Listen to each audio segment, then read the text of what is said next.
김경래 최강 시사.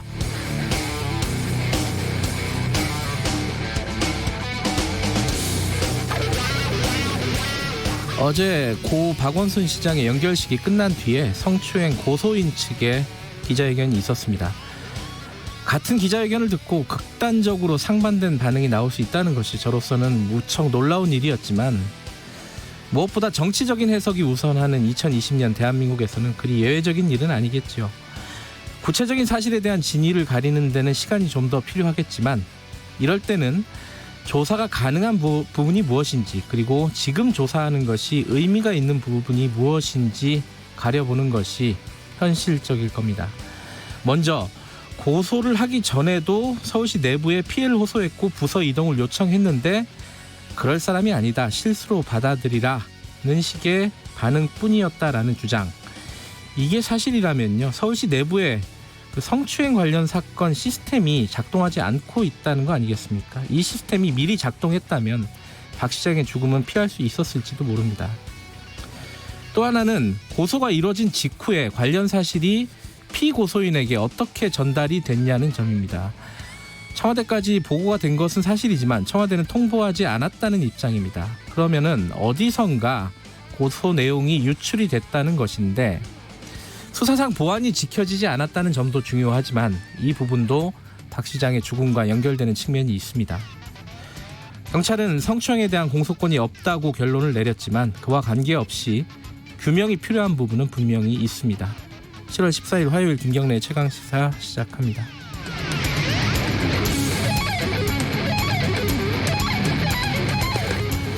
김경래 최강시사는 유튜브 라이브 열려 있습니다. 실시간 방송 보실 수 있고요. 짧은 문자 50원, 긴 문자 100원, 샵 9730으로 문자 보내주시면 저희들이 프로그램에 반영하겠습니다. 그리고 스마트폰 콩 이용하셔도 좋습니다.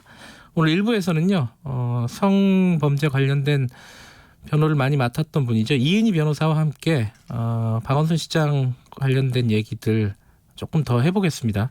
그리고 2부에서는요, 정치권 차례로 연결할게요. 민주당 박용진 의원, 정의당 김종철 선임 대변인, 통합당 성일종 의원 연결해서 지금 각 당의 입장들이 조금씩 미묘하게 갈리고 있죠. 얘기 차례로 나눠봅니다.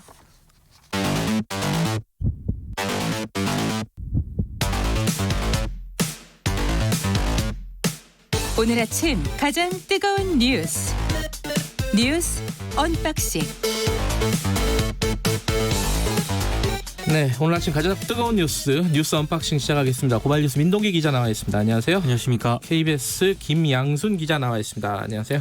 네, 안녕하세요.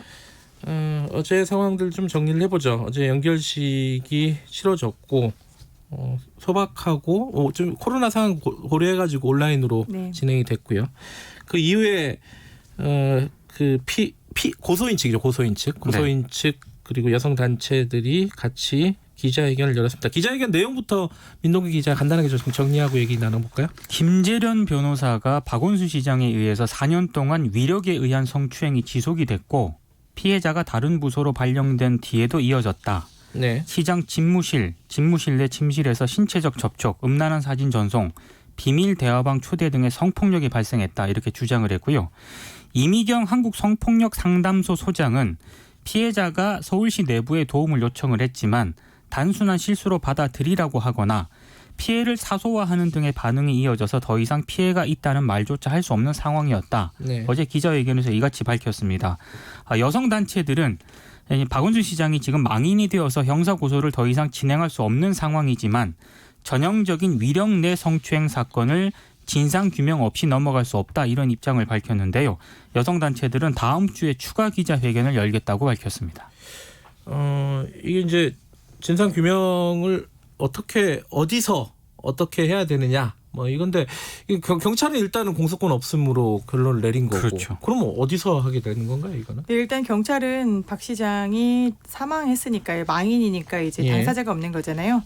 형사처벌 자체가 불가능하기 때문에 공소권이 없음입니다. 네. 그래서 지난 9일에 이미 수사 없이 공소권 없음으로 종결 처리가 된 거고요. 네. 현재는 이 여성 단체들 쪽에서 서울시의 반응 그리고 여가부의 수사를 좀 촉구를 하고 있거든요. 조사. 예. 네, 조사를 촉구를 하고 있거든요. 그래서 예. 서울시의 이제 여성정책국에서는 조사를 하겠다라는 입장을 밝혔고요. 조사를 하겠다 네. 그래요? 네, 조사를 하겠다는 입장을 밝혔고요. 네. 또 이제 일부 시민단체가 인권위에 지금 해당 사항을 진정해 놓은 상태입니다. 그래서 인권위에서도 역시 이제 성범죄 같은 경우에는 당사자의 동의를 통해서 인권위가 이제 조사를 할 수 있게 되어 있는데 사안이 심각하다고 생각하면 직권 조사도 할 수 있거든요. 그래서 인권위에서는 일단 진정이 들어왔고 이에 대해서는 조사를 하겠다라는 또 입장을 밝히고 있습니다. 하지만 현실적인 수사는 상당히 어렵다고 봐야겠죠. 근데 이제 그 기자회견에서 나온 주장인데 그 고소인 측은 그 고소하기 전에 이미 피해를 당했다라는 사실을 주변에 이야기를 했다고 했다는 하죠. 건데, 근데 그게 이제 책임 있는 자에게 한 것인지 아니면 주변 지인들에게 한 것인지 명확하게 이제 특정은 되지는 않았어요, 그죠? 그래서 이제 서울시 입장은 이제 신고가 들어온 게 아니기 때문에 공식적인 신고가 들어온 게 아니기 때문에 조사를 하지 않았다는 입장인 거고. 그렇죠. 근데 이게 그 부분은 어쨌든 그 서울시 자체 조사를 한다면 그 부분이 핵심 아니겠습니까? 그 부분이 그렇죠? 핵심입니다. 일단은 당장 행정부시장도 있고요. 그다음에 주변에 같이 일하는 동료들, 현재도 이제 공무원 신분을 유지하고 있기 때문에 네. 같이 일했었던 동료들에게 누구에게 어떻게 이야기를 했는가가 서울시 조사의 이제 핵심이 될 것 같은데요. 당장 어제 기자회견 내용을 보면은 네. 이제 그런 사람이 아니다, 그럴 사람도 아니다, 단순히 실수다. 그리고 이제 비서는 시장의 이 심기를 보좌하는 역할이 노동이다라는 이야기를 들었다라고 하는 걸로 미루어 봐서는 주변 사람들은 박 전 시장이 그럴 사람이 아니다라는 생각을 가지고 미리 좀 차단을 했던 게 아닌가라고 이제 피해자는 주장을 하고 있습니다. 네. 그러니까 심기를 보좌하는 역할 그걸 약간 좀 소극적으로 해석하면은 일이 힘들지만은 뭐 이해하고 열심히 일해라 뭐 이런 차원에서 얘기를 한 것 같은데 근데 피해자가 어느 정도로 좀 구체적으로 이런 성추행 의혹이라든가 이런 부분들을 주변에 알렸는지 얘기를 했는지. 근데 서울시가 통상적으로 예. 직장 내 성희롱 성폭력 사건을 처리할 때요. 그 절차가 있거든요. 그렇겠죠. 여성권익 담당관이나 인권 담당관에게 신고를 하게 되면 네. 시민 인권 보호관이 조사를 하도록 그렇게 절차를 두고는 있습니다. 네. 근데 지금 언론 인터뷰를 통해서 이제 서울시 측이 밝힌 내용을 보면은 네. 공식적으로 신고된 사항이 없었다. 그거죠 지금 얘기하는 네, 거는. 그래서 인지를 하지 못했고 네. 피해자 의사가 중요하기 때문에 섣부르게 먼저 조사를 진행할 수 없는 상황이었다. 이렇게 입장을 지금 내놓고 있습니다. 네.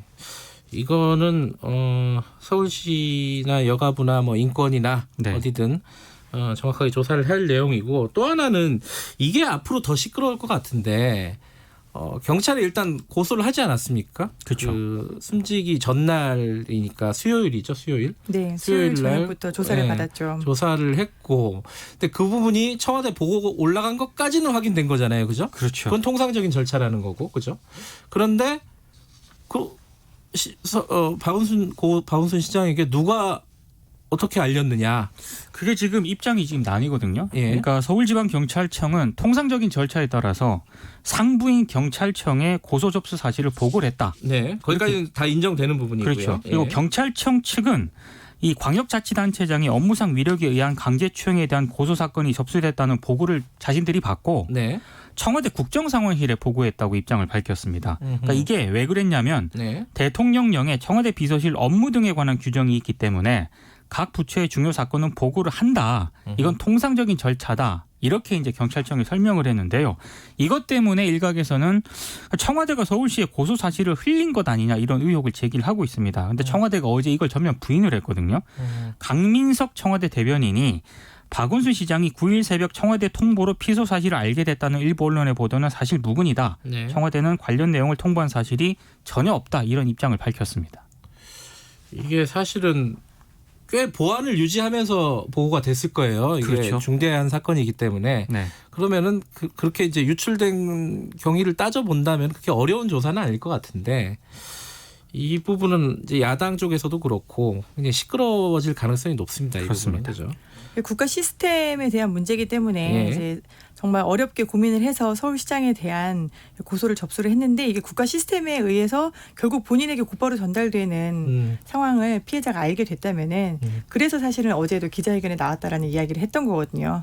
그럼 국가 시스템이 어떻게 움직이는지 이 위력에 의한 이야기를 누구나 안전하게 할 수 있도록 이제 이런 이야기들을 했는데요. 이게 사실은 청와대에 알리도록 하는 게 상급기관에 보고하도록 되어 있거든요. 검찰 범죄수사 규칙에. 네. 근데 이게 문제는 국정상황실에 보고를 했다라고 경찰청에서는 얘기를 하는데 정말 보안을 유지했다 하더라도 뭐 이제 민정수석실이라든지 비서실이라든지 다른 곳에 전달됐을 가능성도 있다는 겁니다. 그렇죠. 그래서 야당에서는 이제 그 부분에 대해서 경찰청장 청문회를 앞두고 있잖아요. 여기에서 이제 총 공세를 펴겠다 이런 입장입니다. 그러네요. 경찰청장이 청문회를 하게 되는군요. 예. 여당 쪽 이해찬 대표는 이제 사과를 간접적으로 밝혔죠. 그게 어제 기자회견 직후에 네. 그 민주당에서 고위 전략 회의가 열렸거든요. 네. 이 자리에서 뭐 시정 공백에 대한 사과, 네. 피해 호소 여성에 대한 위로, 상원 관리 미숙에 대한 사과, 뭐 재발 방지 약속 이렇게 4가지 정도로 사과를 했습니다. 네. 이보다 앞서서 오전에는 민주당 최고위원 회의가 열렸는데 예. 이 회의에서는 그 김혜영 최고위원이 당 소속 고위공직자가 불미스러운 일을 하지 않도록 당 차원의 성찰과 대책이 필요하다 이런 입장을 밝혔고요. 네. 박주민 최고위원은 고소인에 대한 도 넘은 공격과 비난은 멈춰져야 한다 이런 입장을 밝혔습니다. 그런데 이제 민주당 일각에서는 고소인의 주장을 기정사실화하지 말라 또 이런 목소리도 분명히 좀 나오고 있습니다. 진성준 의원이 대표적인데요. 박 시장을 가해자로 기정사실화하는 것은 사자 명예훼손에 해당할 수 있다. 또 이렇게 얘기를 하기도 했습니다. 윤병준 의원도 비슷한 얘기를 했죠. 그 죽음으로 이미 사죄를 한 거다. 그러니까 조선일보 오늘 그 인터뷰가 실렸던데요. 윤병준 의원 인터뷰. 예. 근데 저는 인터뷰 내용이 정확하게 어떤 메시지를 전하는 것인지 저는 좀 잠깐 모르겠더라고요. 뭐 워딩은 죽음으로. 네, 죽음은 이제 사형에 준하는 내용이니 그로 인해서 이제 책임을 다 졌다라는 그런 주장들이 민주당 일각에서 나오고 있는 것 같은데요. 예.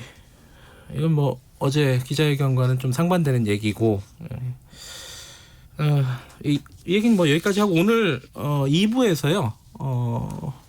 각 정당의 지금 현재 반응들 그리고 앞으로의 입장들 이 사건을 어떻게 처리해야 할지 그 얘기는 민주당, 정의당 그리고 통합당 차례로 인터뷰를 통해서 자세히 좀 들어보도록 하겠습니다. 다음 얘기 좀 해보죠. 그 채널 A 사건은요. 이게 조금 더 어지러워진 것 같아요. 지금 그 당사자 중에 한 명인 한동훈 검사까지 수사심의위원회를 요청했다. 도대체 몇 명이 요청을 한 겁니까 이게? 네, 이 한 사건 관련해서 지금 수사심의위원회를 요청한 게 일단 채널A 이동재 기자가 있었고요. 요청했고, 그다음에 그 밸류 인베스트먼트 코리아 전 대표인 이철 대표 측이 신청을 했죠. 예. 그다음에 세 번째로 이제 또 다른 당사자인 한동훈 검사장도 수사심의위원회를 요청을 했고요. 예. 이제 이동재 기자를 고발했던 민원연도 또 수사심의위원회를 또 요청을 했습니다.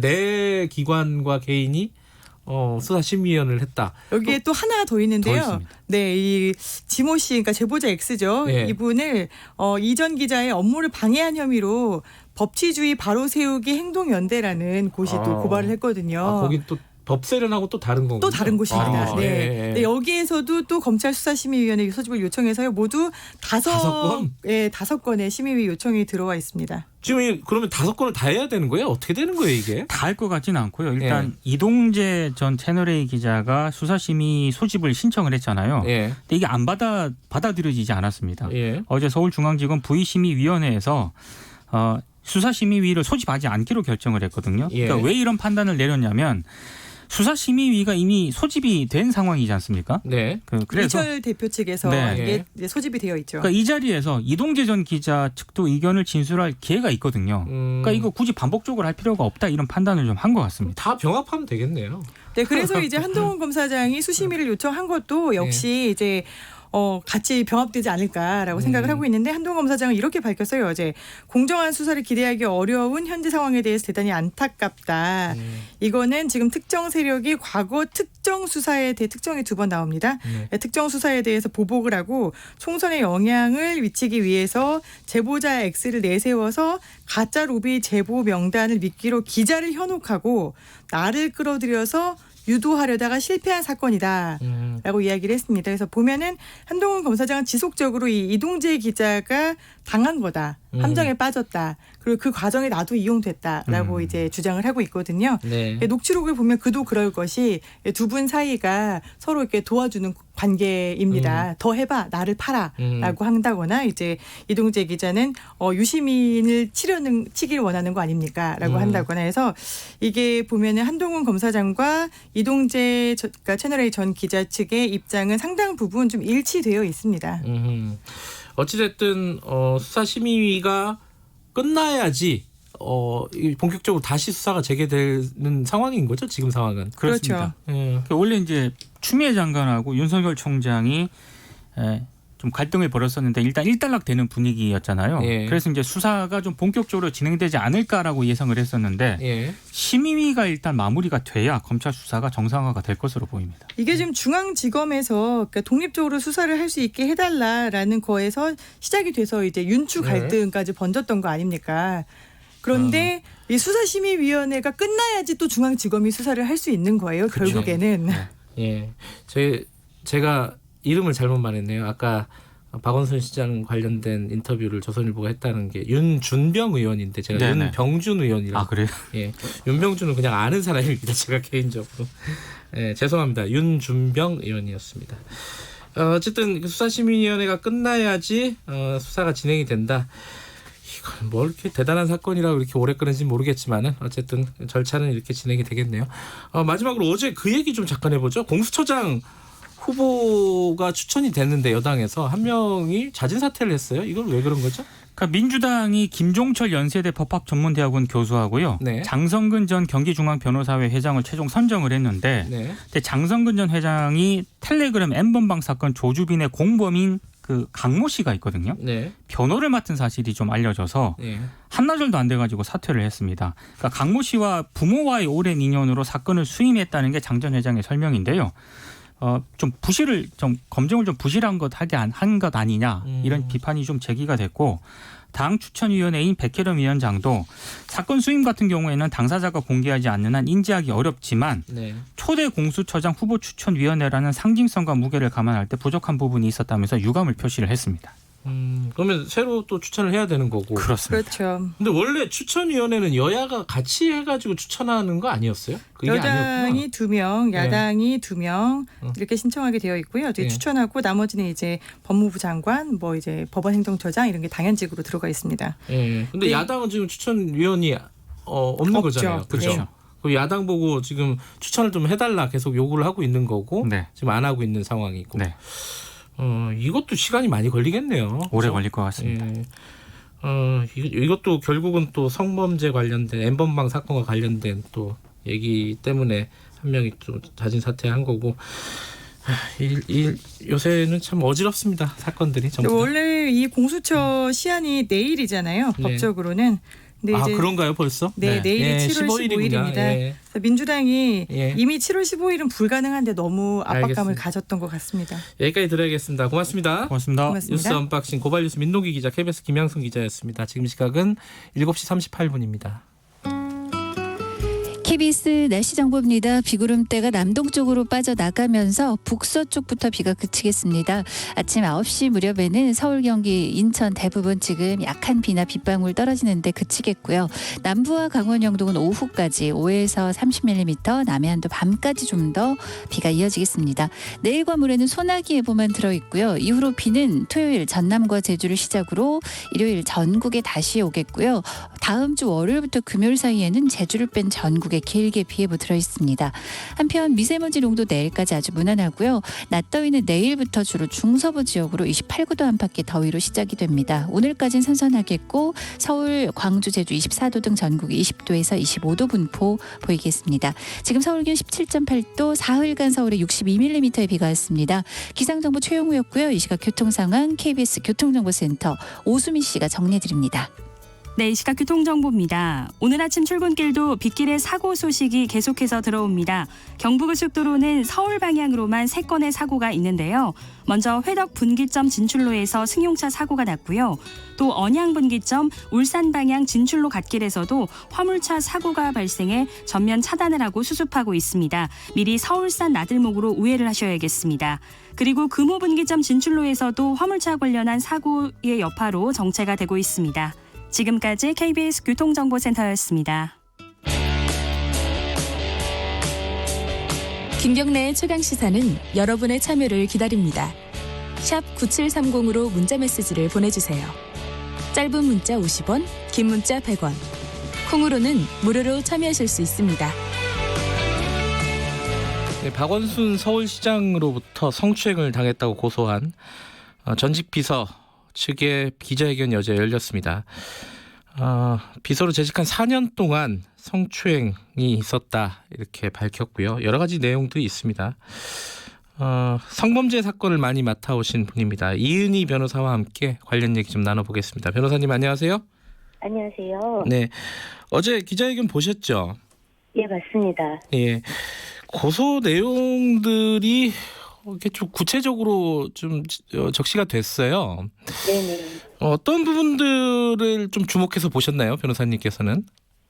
아무래도 이제 일어난 어떤 행위의 상황들이 만약에 이제 지금 사실관계가 확인되지 않아서 뭔가 단정해서 말하기는 어렵습니다만, 네. 그 내용대로라면 이제 지자체 수장의 어떤 비서나 이제 어떤 직원들, 아래 직원들에 대한 직장 내 성폭력 문제, 그 문제 제기의 어려움, 그리고 그 후에 일어날 수 있는 2차 가해가 고스란히 드러난 어떤 상황이 될 수 있어서 네. 그런 지점들이 좀 우리가 살펴봐야 되는 대목이 있지 않나, 그런 지점에서 매우 우려가 되었습니다.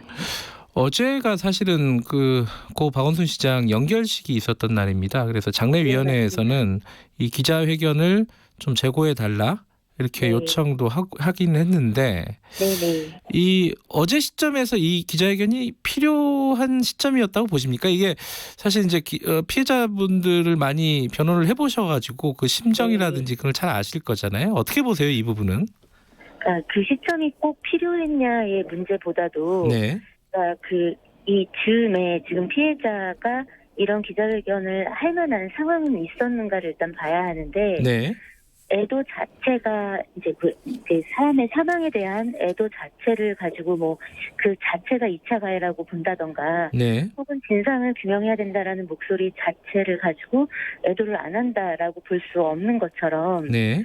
피해자의 입장에서는 당연히 2차 가해가 일어나고 본인이 가지고 있는 좌절이나 걱정 혹은 향후 예상되는 어려움이 있다면 말을 할 수 있는 거라고 생각을 합니다. 네. 그런 점에서 생각해 본다면 네. 지금 그 애도를 빌미로 해서 일어난 2차 가해들이, 애도라는 말 뒤에 숨어서 일어난 네. 2차 가해가 굉장히 이제 좀 수위가 높았고, 네. 그렇다라고 한다면 피해자가 뭐 어제가 아니라 오늘 했다고 해도 그거에 대해서는 계속 문제 제기가 또 막 있고, 뭐 그거에 대한 시비는 있었을 거라, 네. 어제 하면 안 됐다라고 얘기할 만한 또 이유가 있는가 생각해보면 꼭 그건 아니지 않겠나, 네. 그렇게 생각합니다. 어제 그 피해를 호소하는 분의 고소인의 그 편지라고 할까요? 직접 쓴 글을 변호인들이 대신해서 읽은 부분이 있습니다. 그런데 네. 거기 보면은 신고를 안 한 부분을 좀 후회한다 이런 대목들이 있었어요. 네. 근데 이제 이런 사건이 발생을 하면 항상 나오는 말인데, 아니 왜 그때 신고 안 하고 지금 와서, 이런 얘기가 항상 나오지 않습니까? 피해자들을 보면은 이제 많이들 변호를 해보셨으니까, 네.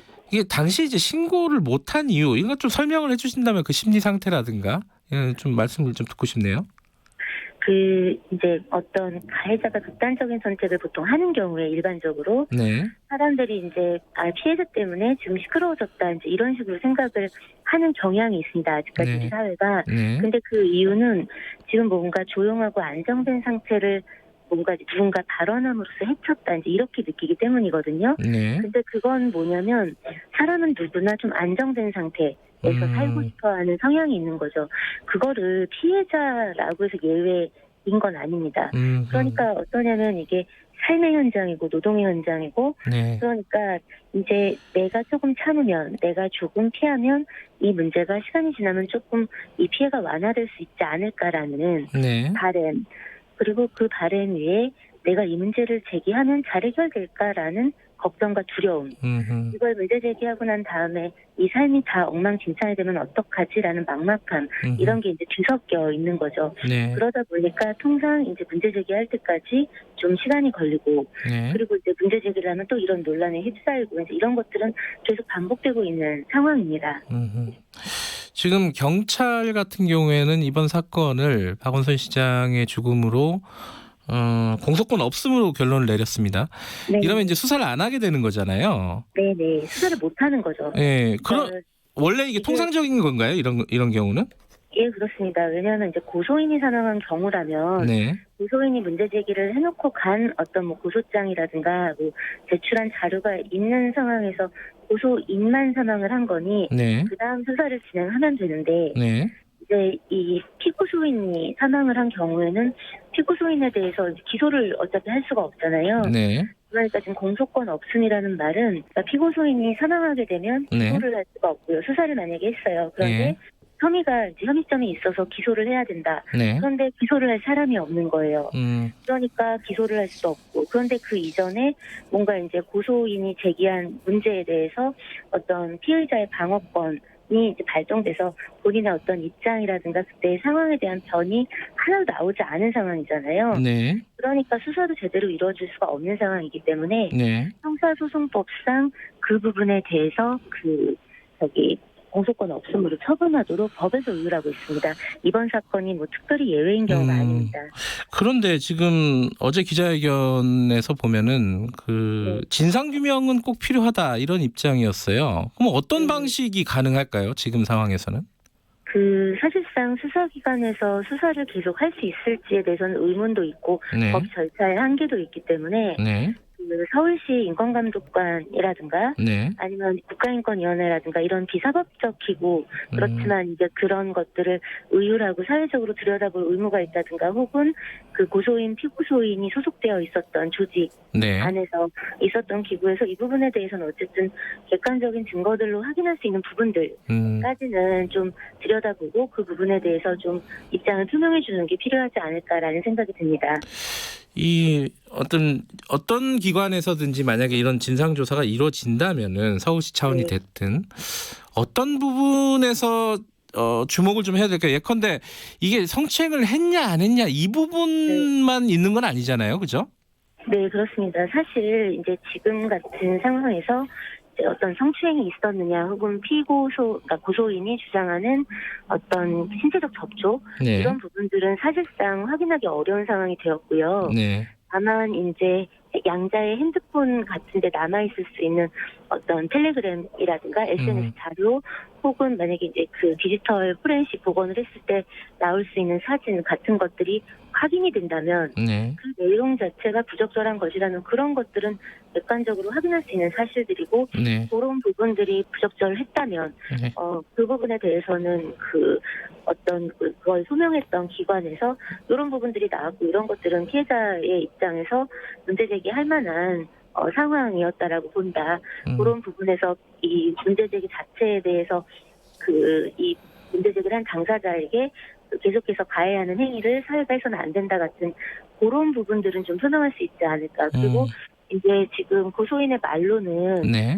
지금 서울시 측에다가도 그간 이야기를 해왔는데 네네. 이게 전혀 뭐 위로 보고가 올라가거나 시정이 안 됐다는 거잖아요. 네. 조치가 되지 않았고 그러면 그런 부분이 있는지에 대해서는 좀 더 철저히 조사를 해볼 필요가 있는 것이죠. 또 하나가 기자회견에서 이 얘기가 나왔어요. 고소를 한 직후에 피고소인에게 이 관련 사실이 전달이 된 거 아니냐. 네네. 이제 그렇게 지금 추정이 가능한 상황이잖아요. 예, 그렇습니다. 그 부분에 대한 조사가 좀 필요하다 이런 입장인데 이건 어떻게 보셨습니까? 일단 고소인의 입장에서 만약에 자신이 고소한 사실이 네. 뭔가 절차를 벗어나서 예외적인 상황으로 우선적으로 피고소인에게 전달이 되었다면 그건 굉장히 심각한 문제죠.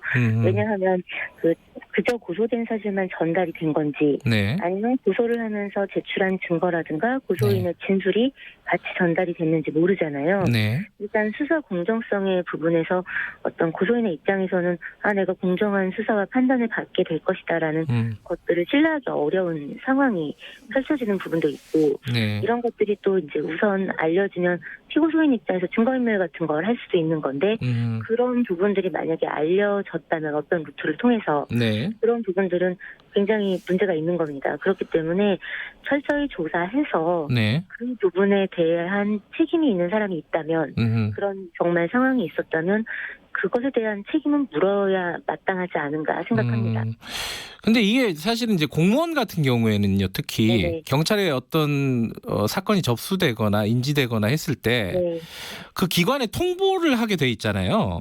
맞습니다. 기관에 근데 통보를 하는 것과 그것을 그러니까 이제 기관이 다시 그 당사자에게 알려줘서 네. 이 문제들에 대해서 이런 시비에 휘말리거나 혹은 어떤 준비를 하게 하는 게 온당하냐는 다른 문제이기 때문에 네. 그 부분은 좀 들여다봐야 할 것 같습니다. 이게 그러면 만약에 누군가가 유출을 했다거나 네. 알려줬다거나 이런 상황이 확인이 되면 이건 수사 상황이라고 보세요? 이게 알려진 부분이 있다면 수사 대상 될 수 있죠. 그래요. 그리고 또 하나가 이제 많이들 얘기하는 부분 중에 하나인데 이제 박원순 시장이 죽음을 선택을 했단 말이죠. 네. 그럼 이 상황에 대한 책임은 다 진 거 아니냐, 죽음으로써 사죄를 한 것 아니냐. 오히려 이런 진위 공방을 하고 조사를 또 새로 벌이고 하는 것이 오히려 2차 가해 아니냐, 이런 논리를 펴는 쪽도 있더라고요. 이건 어떻게 보십니까? 가해가 만약에 있었고 그것으로 인해 죽음을 선택한 것이라면 그건 가해로 인한 거지 가해에 대한 문제 제기로 인한 것은 아니잖아요. 아하. 네, 다른 문제인 겁니다. 애도 자체가 2차 가해냐가 아닌 것처럼 마찬가지로 그 죽음은 어떤 여러 가지에 대한 당사자의 선택인 거지 그 당사자가 이제 자기 상대방을 위해서 한 선택은 아니란 말이죠. 그러면 우리가 들여다볼 필요가 있습니다. 뭘 들여다봐야 되냐면 유서에 피해자에게 미안하다, 피해자의 주장이 사실이다. 만약에 이렇게 써 있었다면 그 말이 맞을 수도 있겠죠. 하지만 그게 아닌 상황에서 지금 이 논란이 불거져 있는 지금 이 작금에 이르러서 그 죽음이 이제 어떤 총체적인 본인의 어떤 후회나 혹은 부끄러움이나 혹은 억울한 여러 가지 죽음을 선택한 당사자에겐 이유가 있을 수 있어요. 그렇지만 그게 이 피해자의 문제 제기에 대한 대답이 됐거나 사과가 된 건 전혀 없잖아요. 그러니까 그거를 그런 등식으로 볼 수는 없다라고 보여집니다. 마지막으로 하나 더 여쭤보면요.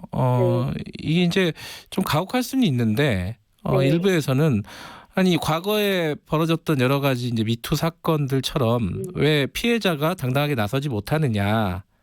이런 문제 제기를 하는 쪽도 일부는 있습니다. 피해자분들을 많이 이제 경험을 해보셨으니까 그걸 아실 거 아닙니까? 거기에 대해서는 어떻게 생각하십니까?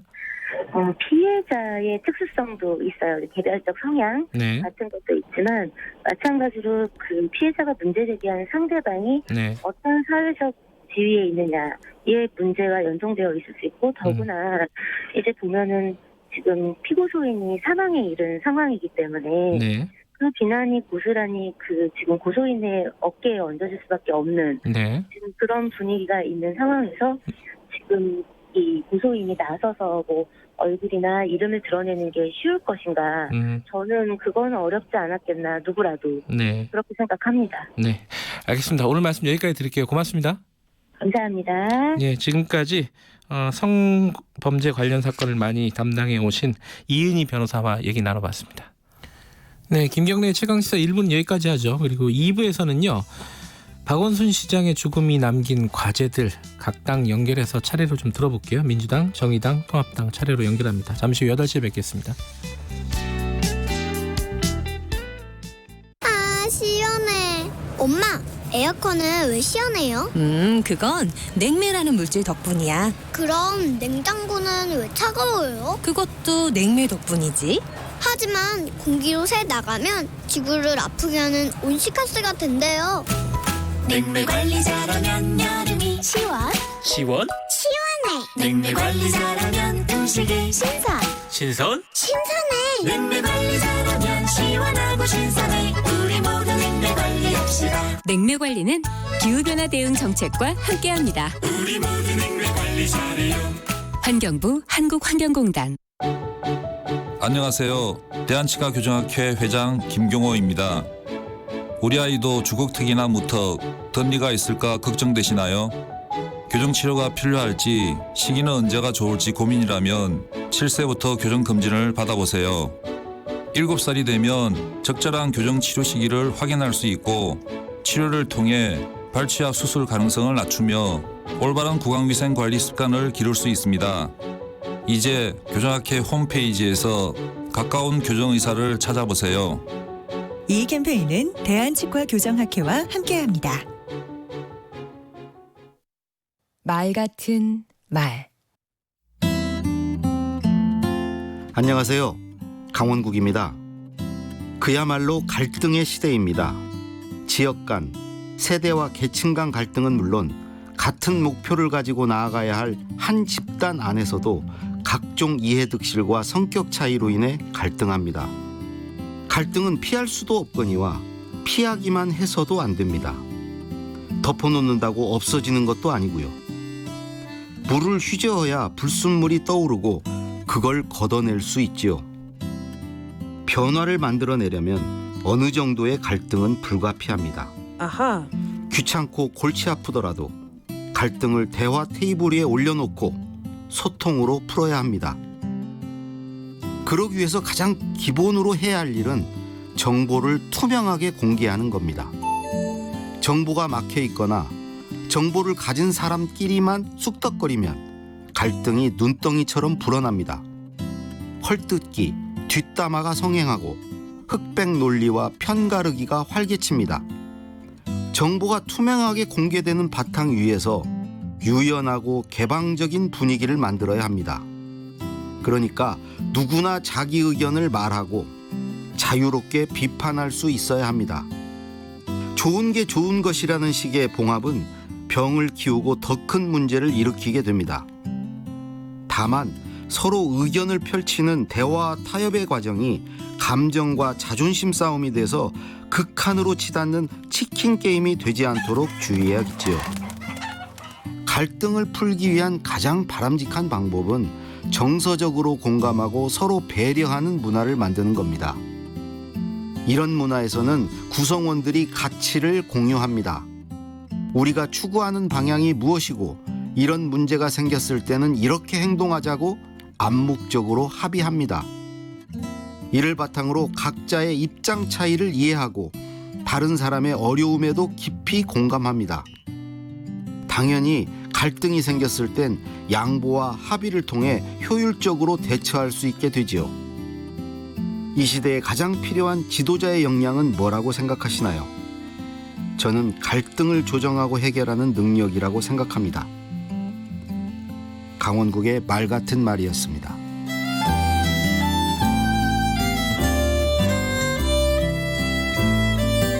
갈등을 조장하는 사람과 갈등을 조정하는 사람. 당신은 어느 쪽이신가요?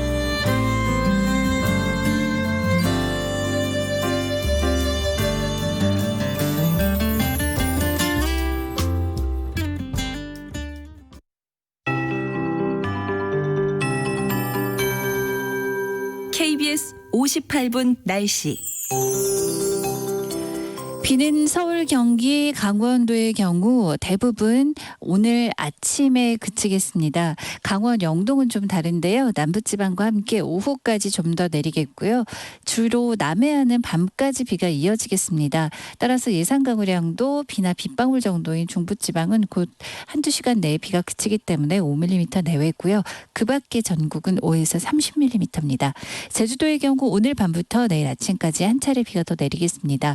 내일과 모레는 주로 내륙으로 소나기가 좀 지나는 곳이 있을 전망이고 이후로 비는 토요일 전남과 제주의 정체전선의 영향으로 다시 시작이 되겠습니다.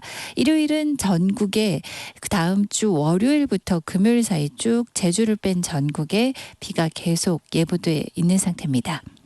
오늘은 낮 기온이 많이 오르지 못하겠고요. 아침에도 제법 서늘합니다. 낮 동안에도 서울, 광주, 제주 24도에 그치겠고 대전, 강릉, 대구 22도 등 전국이 20도에서 25도로 25도 이하의 기온을 보이면서 평년보다 기온이 3, 4도가량 낮겠고요. 내일은 주로 서울 29도 등 중부지방과 서쪽으로 기온이 높게 올라 더위가 다시 시작이 되겠습니다. 내일까지 미세먼지 농도는 좋음 상태 유지하겠고요. 현재 서울 기온 17.8도, 사흘간 서울에 62mm의 비가 왔습니다. 최영호입니다.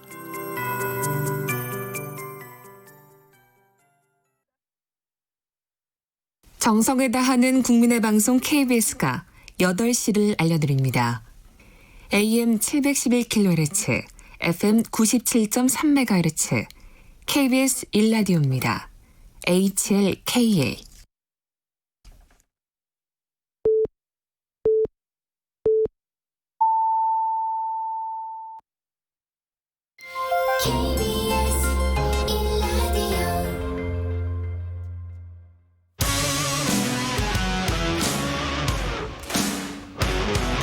탐사보도 전문 기자 김경래 최강 시사. 네, 김경래 최강 시사 2부 시작하겠습니다. 고 박원순 서울시장의 장례 절차가 어제 마무리가 됐죠. 하지만 남은 과제들, 논란들 많이 있습니다. 오늘은 민주당, 정의당, 통합당 차례로 좀 연결해서 이야기 들어보겠습니다. 먼저 더불어민주당 박용진 의원 연결돼 있습니다. 의원님 나와 계시죠? 네, 안녕하세요. 박용진입니다. 박 의원님도 충격이 크셨을 것 같아요.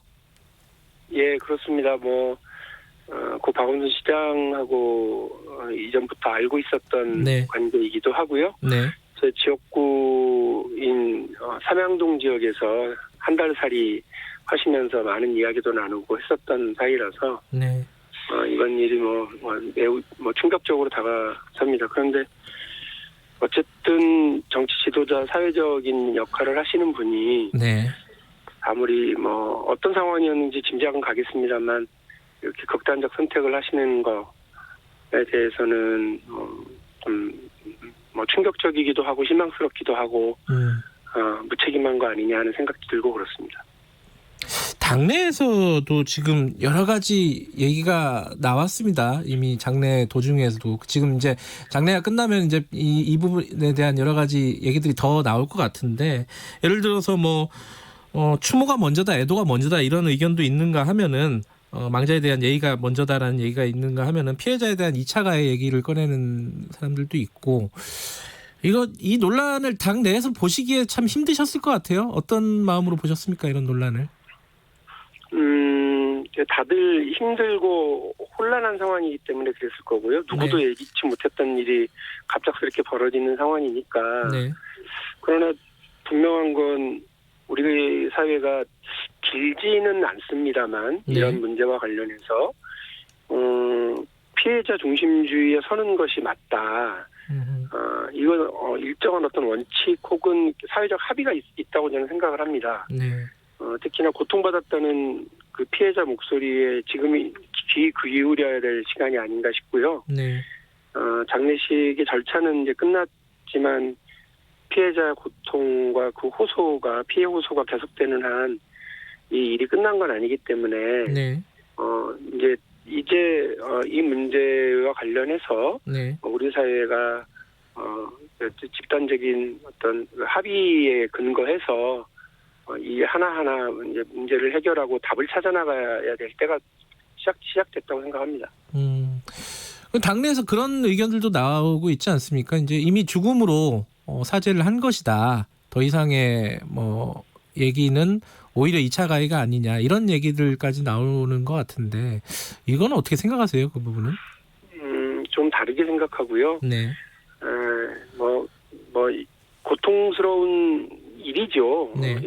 이 과정을 이제 사실관계를 파악하고 그 이후에 대책 마련 활동을 한다는 것 자체가 정말 고통스러운 일이 될 거라고 저는 생각합니다. 그렇지만 당은 당대로 또 서울시는 서울시대로 할 일이 있다고 보거든요. 네. 일단 저는 당 차원의 진상 파악과 대책 마련이 있어야 네. 국민들의 신뢰를 회복할 수 있을 거다 이렇게 생각을 합니다. 특히나 안희정 오거돈 사태에 이어서 이번 사건과 관련해서 네. 국민들에게 드린 실망이 적지 않은데 네. 당이 그동안 성인지 감수성이 부족하지는 않았는지 그리고 네. 선출직 공직자들에 대한 성평등 교육 등이 그저 그냥 형식적 수준에 그쳤던 것은 아닌지 점검하고 네. 여성 친화적인 정당, 성평등 정당으로 거듭나기 위한 대책이 마련돼야 된다고 생각합니다. 동시에 서울시도요. 이게 이제 형사적인 거는 이제 종결된 거죠. 그런데 이 서울시라고 하는 직장이고 기관에서 진상조사와 직장 내 유사사례 재발 방지를 위한 노력이 있어야 되는 것 아니냐 싶습니다. 어제 특히 피해자 측에서 호소한 내용과 관련해서 그 서울시가 어떤 일이 있었는지 확인하고 재발 방지를 위해서 노력하는 건 당연한 일이라고 생각하고요. 특히나 이번 일로 그 피해자에게 2차 피해 혹은 불이익이 없도록 조치하는 것은 남녀고용평등법상의 서울시라고 하는 기관이 해야 할 법적인 의무사항입니다. 이런 부분에 대한 배려나 관심도 적극적으로 가지면서 고통스럽지만 우리 사회가 해야 할 그리고 당과 서울시가 해야 할 일은 해나가는 것이 맞다고 봅니다. 지금 이제 이 박 시장의 죽음에 대한 반응들이나 입장들이 사실상 양쪽으로 크게 나눠져 있는 듯한 느낌이 듭니다. 한쪽을 보면은 서울시 특별시장, 서울시가 주관하는 장례 자체를 반대하는 청원에 55만 명이 동참을 했고요. 그리고 정의당 쪽 의원들 같은 경우는 조문을 하지 않겠다라고 선언하는 그런 일이 있었습니다. 이런 부분은 어떻게 보셨습니까? 저도 혼란스러운 게 개인적인 관계라고 하는 아주 인간적인 측면과 또 공인으로서의 박용진이 가져야 되는 태도가 어떤 건지 너무 혼란스러웠었거든요. 네. 박원순 시장이 개인적으로 베풀어줬던 친절, 우리 지역에 대한 관심, 국민들과 서울 시민에게 보여줬었던 남다른 어떤 태도 이런 것들에 대해서는 소중하게 간직해야 될 필요가 있다고 생각을 합니다. 네. 그러나 그 문제와 또 우리 사회가 어렵게 마련해 가고 있었던 성평등과 관련된 성인지 감수성과 관련된 작은 합의들이 흔들려서는 안 된다고 생각을 하고요. 그 부분과 관련해서는 공적으로 좀 바라보고 가야 된다고 생각합니다. 그 장례 기간에 있었던 논란, 그리고 사회적인 충돌 이런 것들은 다 또 다른 사회적 합의를 세워나가기 위한 고통스러운 시간으로 생각하고요. 이걸 그냥 그렇게 묻어버리면 다 끝나는 게 아니기 때문에요. 그러니까 저는 이제부터 그 공론화 작업들 하고 제가 아까 말씀드렸던 그 각 기관이 해야 할 일, 마땅히 해야 할 일을 사적인 감정 그리고 관계 이런 것들에 앞서서 우리 사회가 보다 성숙한 사회로 나가기 위한 노력을 함께 해야 될 것 아닌가. 그게 어떻게 보면 더 넓은 의미에서 공인에 대한 예를 다하는 것이다 이렇게 생각을 합니다. 반대로 또 의견들 중에 하나는 이 어제 기자회견을 보고 예를 들어 윤준병 의원 같은 게 이런 얘기를 했어요. 언어의 상징 조작의 오해 가능성, 침실, 속옷 같은 것들 그런 단어들을 썼다는 부분. 그리고 시장실 구조를 아는 입장에서 이해가 되지 않는다. 이런 내용을 썼습니다. 이 부분은 어떻게 보십니까? 제가 윤준병 의원 그 말씀이나 주장이 어떤 건지 정확하게 파악하고 있지 못합니다만 조심스럽게 접근해야 될 문제 아니겠습니까? 개인적인 피상적인 느낌이라든지 아니면 예단을 가지고서 이 문제를 접근해서는 안 된다고 봅니다. 그렇기 때문에 오히려 저는 공식적인 역할을 해야 되는 기관에서 이 문제에 대해서 파악을 하고 그 진상에 대해서 밝히고 책임 있는 조치를 취하고 이렇게 하는 것이 맞다고 봐요. 그렇지 네. 않으면 인간은 다 같이 불합리하고 모순적인 존재이기 때문에 네. 저 박용진도 인간적인 관계와 공적인 관계에서 이 내부에서 계속 갈등과 충돌이 벌어지고 있거든요. 네. 이 부분을 그냥 그 개개인들에게 맡겨서는 안 된다는 게 제 생각입니다. 그래서 아까 말씀드렸던 고통스럽지만 이 문제와 관련돼서 네. 형사적 조치는 절차 과정은 종결된 것이지만 네. 그렇다고 진상 조사를 하고 대책 마련을 하고 사회적 합의를 만들어내서 네. 성숙한 사회, 포용적 사회로 더 나가기 위한 우리의 노력 자체가 중단돼서는 안 된다는 게 제 생각입니다. 알겠습니다. 지금 이제 이 얘기를 꺼내야 될 것 같습니다. 현실적으로 내년에 재보궐선거가 있는데요. 4월에 이게 민주당 당원에는 사고 지역에 후보를 내지 않는다는 게 있죠. 이러면 서울시, 부산시가 어떻게 되는 겁니까 이게? 중대한 그러니까 우리 당 쪽에 중대한 네. 어떤 잘못에 의해서는 그렇다고 되어 있는데요. 네. 그 부분에 대한 해석이나 이런 거는 당 지도부라든지 아니면 적절한 절차를 통해서 하게 될 거라고 봅니다. 네. 그런데 정치라고 하는 것이 참 다양해서 네. 후보를 내지 않는 것이 큰 책임을 지는 것인지 네. 아니면 후보를 내서 더 큰 책임을 질 수 있는 건지는 제가 지금 말씀드릴 수 있는 상황은 아닌 것 같습니다. 조금 더 논의가 필요하다는 말씀이시고 하나만 마지막으로 짧게 하나만 여쭤보죠. 배현진 대변인 통합당에 박원순 시장 아들 박주신 씨의 병역 의혹을 다시 꺼냈습니다. 이건 어떻게 보세요? 우리 정치에서 제일 어설프고 국민들에게 진절머리를 나게 하는 게 모든 사안을 정쟁 사안으로만 바라보려고 한다는 겁니다. 네. 그래서 합리적인 태도를 잃어버리고 그냥 상대의 실수를 즐기고 악용하고 그거를 더 증폭시키려고만 하고 혹은 네. 모든 사안에 대해서 합리적인 대안을 찾아나가기보다는 네. 상대를 공격하고 공경에 빠뜨리기 위한 걸로만 바라보는 그런 태도가 네. 우리 정치의 수준을 자꾸 낮춰가게 하는데요. 이런 부분에 대해서 야당이 제1야당이 자기들 국회에서 해야 할 일은 하지 않고 네네. 이런 일에만 몰두하고 있는 것은 매우 안타까운 일입니다. 알겠습니다. 다 이어진 인터뷰가 있어서 여기까지 정리할게요. 고맙습니다. 네. 감사합니다. 예, 더불어민주당 박용진 의원이었고요. 바로 정의당 연결할게요. 김종철 선임 대변인 연결돼 있습니다. 안녕하세요. 네, 안녕하십니까. 이번 그 장례 과정에서 정의당의 논란이 꽤 컸습니다. 이제 정의당의 의원 두 분이 조문에 참석하지 않겠다라는 네네. 입장을 밝혔고 서울특별시가 주관하는 장례도 부적절하다는 입장을 밝혔는데 여기에 대한 논란이 계속되고 있어요. 이거 지금 당내에서는 어떻게 논의가 진행이 되고 있습니까? 당 내에서는 이제 원래 저희 입장은 이제 심상정 대표가 좀 애도의 입장을 밝히고 네. 또 이제 그 애도 입장 밝히면서 동시에 이제 고인이 돌아가시면서 네. 그 피해를 호소하시는 그 고소인이 굉장히 어려운 상황에 처해 있을 가능성이 높기 때문에 네. 이번에 대한 2차 가해 이것도 하시면 안 된다. 네. 막아야 한다. 이렇게 피해자 보호도 같이 얘기한 거였는데요. 네. 거기에 대해서 이제 이호정 장혜영 두 분이 이제 네. 피해 호소인에 대해서 좀 더 연대를 하는 방법으로 네. 죄송하지만 조문을 가기는 어렵겠다 이렇게 표현한 거죠. 네. 근데 이게 이제 둘 다 맞는 측면이 있는데 그 당원들 중에 이제 꽤 많은 분들은 그래도 고인이 있고 아직 네. 사실이 밝혀진 게 아닌데 그게 하는 게 맞냐 해서 좀 굉장히 좀 강한 반발이 있고요. 네. 다만 또 그렇게 하는 게 그래도 대부분의 사회 유력 은사들이 조문을 가는 와중에서 네.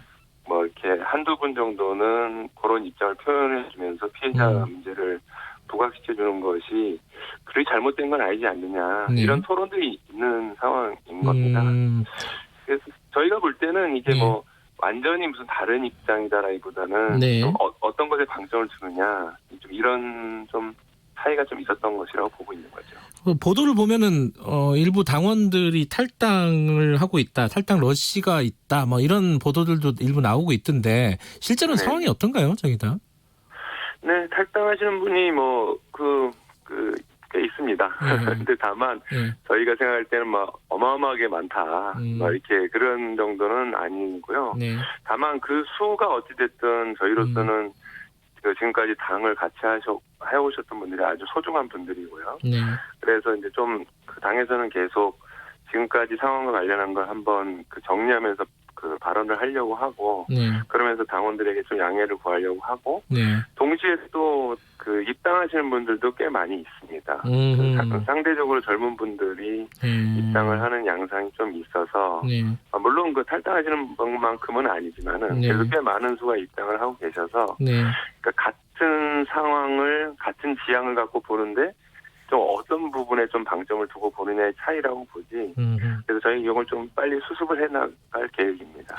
이게 이제 그 전에 있었던 안희정 전 지사 모친상 조문 관련해서도 비슷한 논란이 한 번 있었지 않습니까?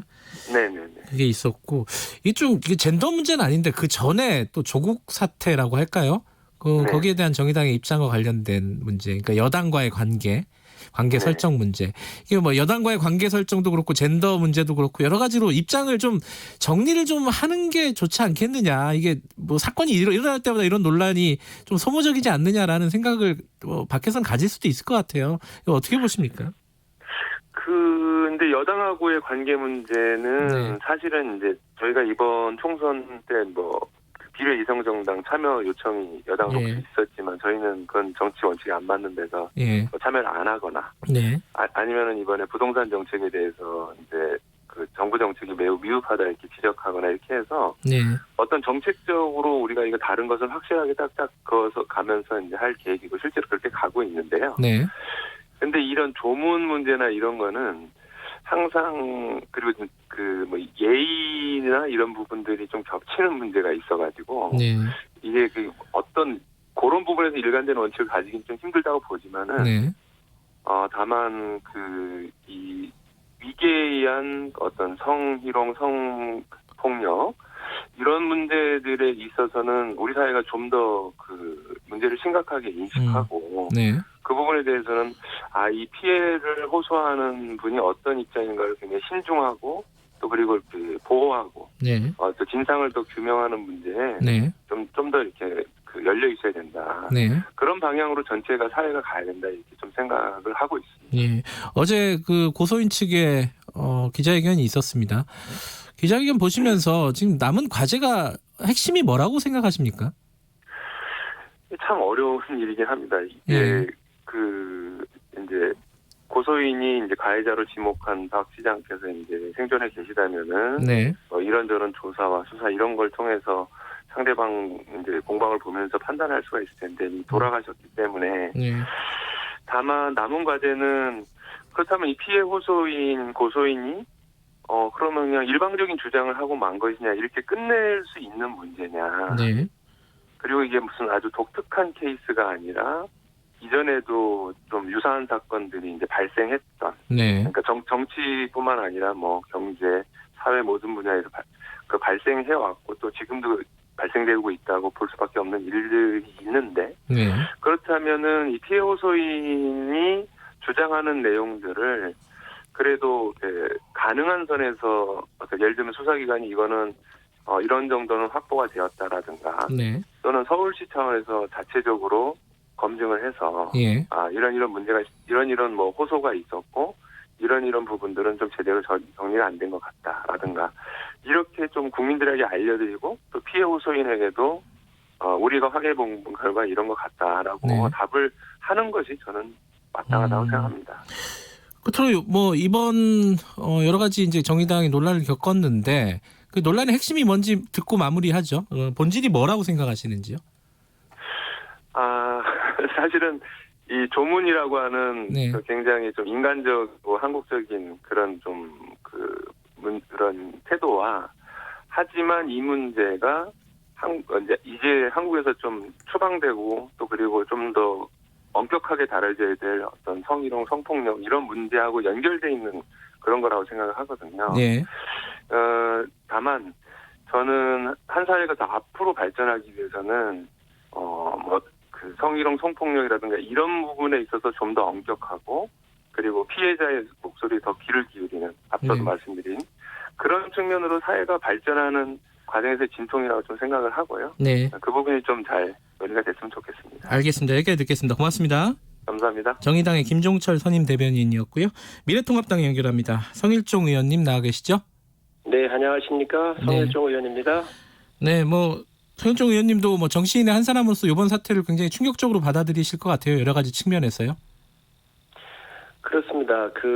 굉장한 충격이지요. 우리 사회에 정치인뿐만이 아니고 많은 국민들께서 굉장히 놀라셨을 거고요. 네. 또 이러한 권력을 갖고 있는 사람의 행태에 대해서 많은 국민이 분노하는 것을 잘 알고 있습니다. 네. 지금 조문을 하지 않겠다는 게 통합당의 공식 입장이었습니다. 그렇죠? 우리가 이제 자연인의 박원순 시장하고요. 네.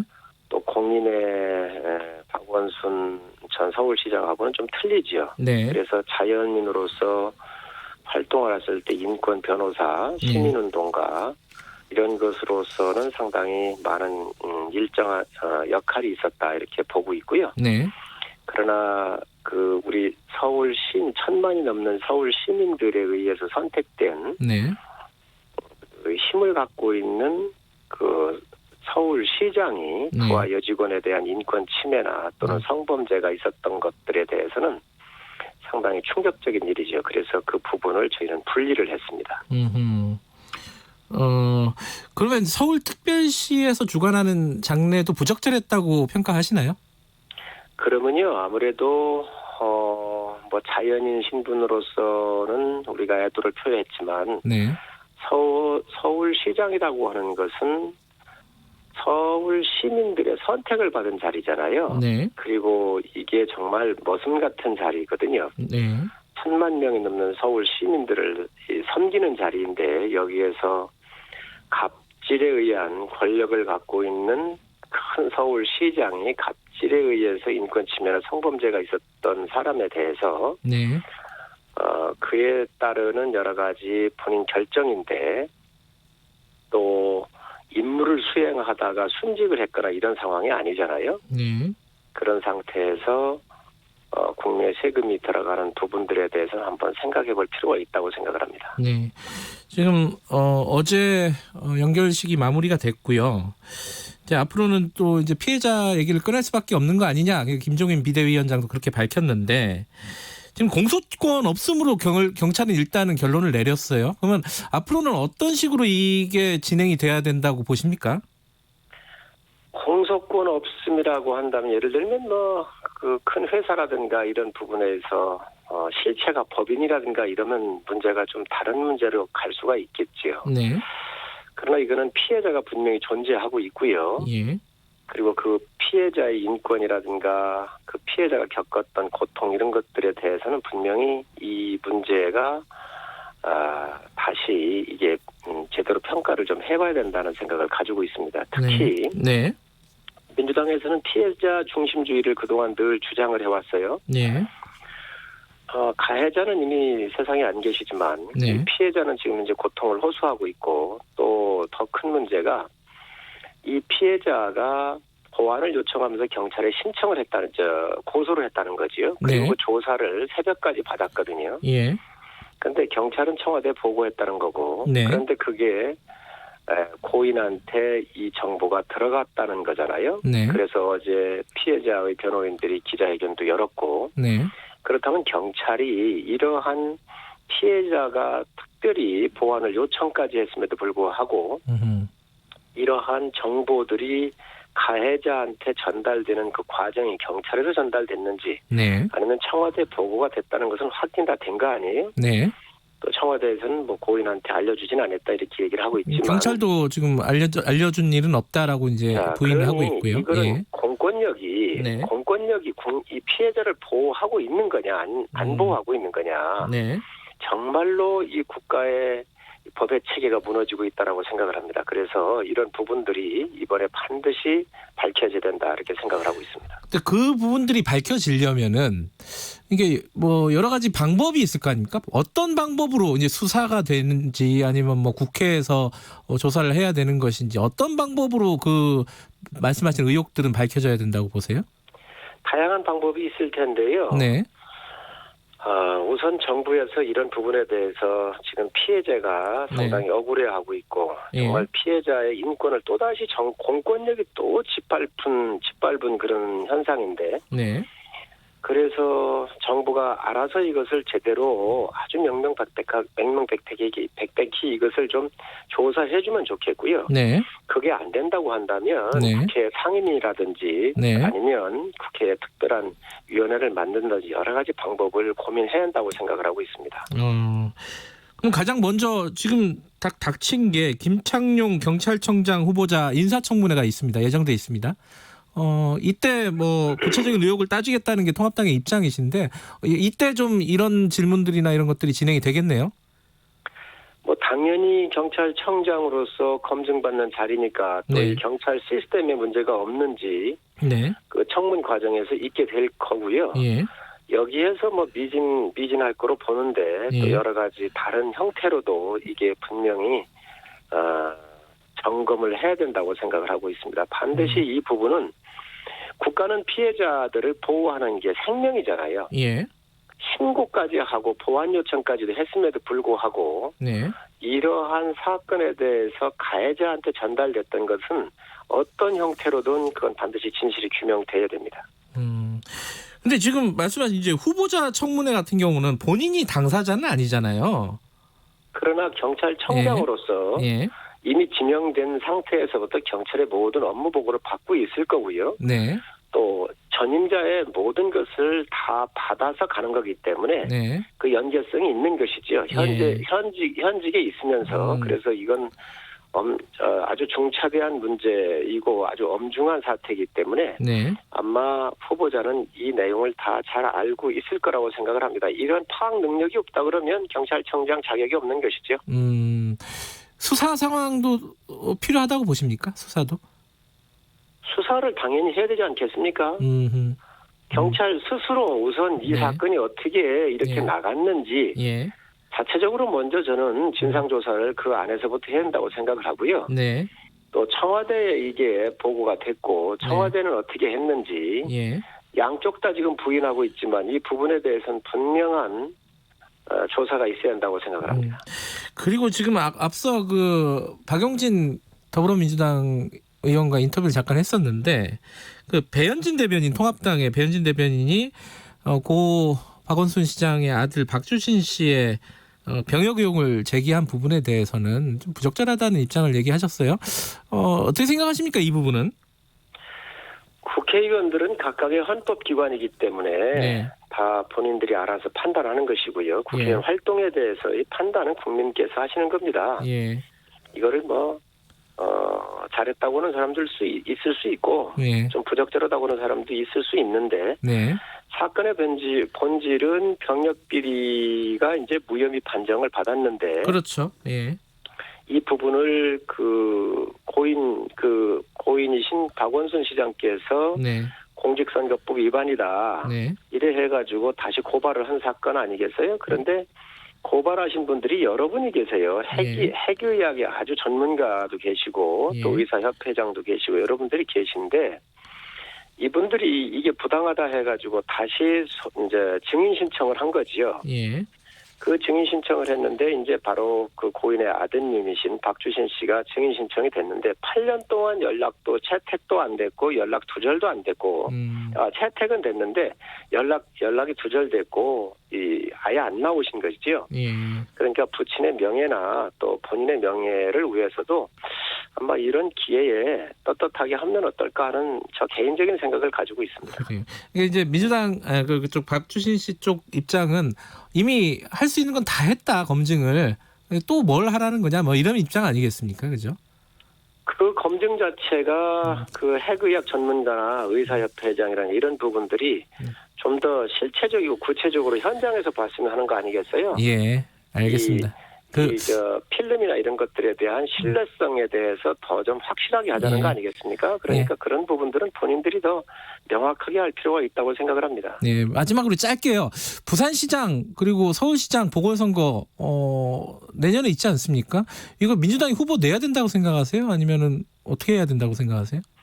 전 민주당이 공당으로서 더 잘 알고 있을 거라고 생각합니다.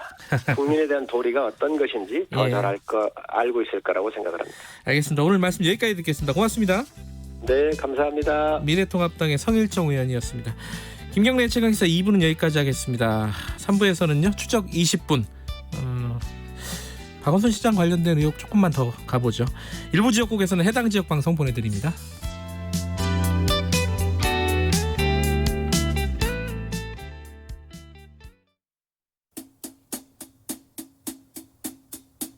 주진우 라이브 주진우 라이브 주진우 라이브 주진우 라이브. 라이브가 좀 이상한데? 그러니까 많이 이상해. 다 이상해. 매일 오후 5시 5분 주진우 라이브. 내일은 좀 더 나아질 거예요. 확실해요.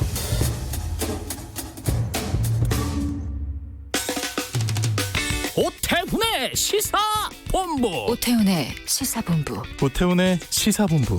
오태훈의 시사본부. 오태훈의 시사본부. 오태훈의 시사본부. 평일 낮 12시 20분 KBS 44기 성우들과 함께 듣는 오태훈의 시사본부. 점심 먹고 시사 한입. 지금 시각은 8시 30분입니다. KBS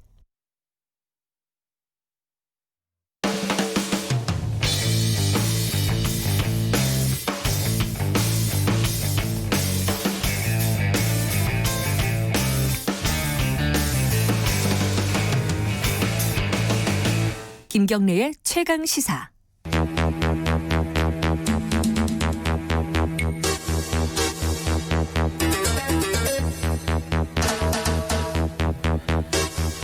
사건의 이면을 들여다보고 깊이 있게 파헤쳐보는 시간입니다. 추적 20분 오늘도 두 분 나와 계십니다. 먼저 박지훈 변호사님 안녕하세요. 네, 안녕하세요. 그리고 한겨레신문 김한 기자님 안녕하세요. 네, 안녕하세요. 사실 오늘까지는 박원순 시장 얘기 좀 계속해도 괜찮을 것 같아요. 근데 박원순 시장 사망과 그리고 그 이후에 장례 절차가 쭉 진행되면서 며칠 동안에 법적인 논란들이 굉장히 많이 있었습니다. 일반 사람들에게 친숙한 그런 법적인 용어들도 있지만은 또 처음 듣는 얘기들도 있고 이게 뭔가 싶은 것들도 있고 그런 얘기부터 좀 시작을 해보죠. 그렇죠. 일단은 이 서울특별시장 그러니까 서울시가 주관하는 장례로 치러지지 않았습니까? 그렇죠. 이 부분에 대해서 집행금지 가처분 신청을 냈어요. 그 강용석 변호사가 있는 곳이죠. 그 가로세로 연구소 인터넷 채널이죠. 예, 여기서 이제 가처분 신청을 냈는데 법원이 각하를 냈습니다. 이 각하가 뭐고 각하의 이유는 뭐고 이런 것 약간 좀 설명을 듣고 시작을 해보죠. 일단은 가처분이라는 건 뭐냐면 본안 소송까지 시간적 여유가 없을 때 미리 제기하는 거. 미리 이 사람들이 본안성 낸 거죠, 그러면. 예. 원래는 내야 되는데 아마 냈는지 확인은 안 되고 있습니다. 그래서 5일장이 다 치러지면 소송의 의미가 없습니다. 그래서 치러지기를 막기 위해서 그 서울특별시장에 대해서 집행하는 것을 미리 막는 거를 가처분 신청이라고 그러고요. 그 가처분 신청이 넣었는데 최초 각하가 됐습니다. 각하 기각. 인용 세 가지거든요. 인용은 받아들이는 거고 기각 각하는 안 받아들이는 건데 각하는 쉽게 말하면 요건을 갖추지 못해서 본안에 올라가지도 못한 거예요. 링에 오르지도 못하고 떨어지는 걸 요건이 안 됐다. 각하라 그러고 링에 올라갔는데 이제 해당하지 않는다라면 기각이라고 표현합니다. 근데 첫 번째 이게 각하가 됐습니다. 왜 각하가 됐냐면 이런 거 지금 이 강용석 변호사 입장에서는 이 주민 청구의 일환으로서 이걸 했다고 얘기를 하는데 주민 청구를 하려고 그러면 감사 청구를 먼저 한 다음에 이 조건을 제기를 해야 됩니다. 근데 감사 청구 안 했죠. 바로 이렇게 가처분 신청을 했기 때문에 조건을 다 갖추지 못하고 재판 신청을 한 거라고 봐서 각하를 한 거고요. 또다시 지금 감사 청구를 제기한 다음에 다시 가처분을 한다고 하는데 이것도 각하가 될 거예요. 서울특별시장 끝나버렸어요. 연결식 다 해버렸죠. 이거는 뭐 어떤 식으로 결론을 내리든 별로 이렇게 아니 못합니다. 아예요? 소의 요건이 없습니다. 이미 종료가 됐기 필요가 때문에 없어요. 끝난 사건 이익이 없기 때문에 그래서 또 다시 각하가 될 가능성이 높고요. 어쨌든 간에 일단은 이 강용석 변호사 측에서 넣은 이 집행정지 신청은 받아들이기는 어려운 상황입니다. 그러면 주민 소송을 그러면은 이게 본안 소송일 거 아닙니까? 그렇죠. 그 주민 소송을 하게 되는 거예요? 어떻게 되는 거예요 지금? 근데 그 주민 소송의 일환으로서 했다고 하는 거거든요. 예. 했는데 그러려면 감사 청구를 먼저 하고 들어와야 됩니다. 그렇기 때문에 사실은 요건을 갖추지를 못한 것입니다. 감사 청구는 그 사후에 이제 그 각하되고 나서 하긴 했다고 하는데 네. 그럼 하고 이제 소송을 벌이겠다는 거 아니에요? 네. 그러면은 그거는 이제 앞으로 시간이 계속 걸리겠죠. 만약에 소송을 한다 그러면 그 비용 같은 거 소송을 할 수는 있을 것 같아요. 예. 이 비용을 왜 서울시에서 특별시장으로 함으로써 돈을 들였냐. 근데 이제 그 장례 관련된 얘기는 이제 더 이상 못 하겠죠.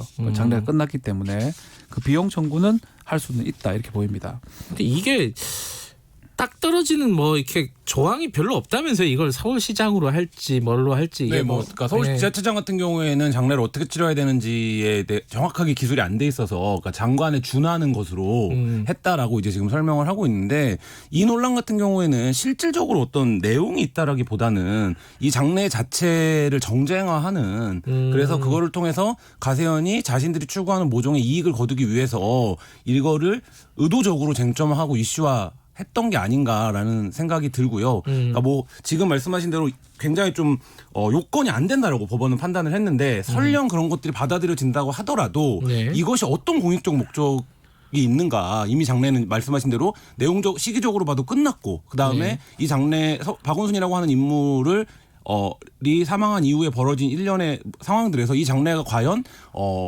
소송을 할 만큼 뭔가 어떤 공익적인 이유가 있는가 뭐 이런 부분들에서 생각해 보면 좀 이건 전형적으로 좀 정쟁화한 게 아닌가 이런 생각이 듭니다. 좀 안타까운 것 같아요. 일단은 죽음이고 네. 뭐 이게 무죄 추정의 원칙이기는 하지 않겠습니다. 일단은 확정된 바가 없는데 이게 뭐 특별시장으로 할지 안 할지 그 결정에 대해서 집행정지를 넣고 만약에 이게 받아들여진다면요.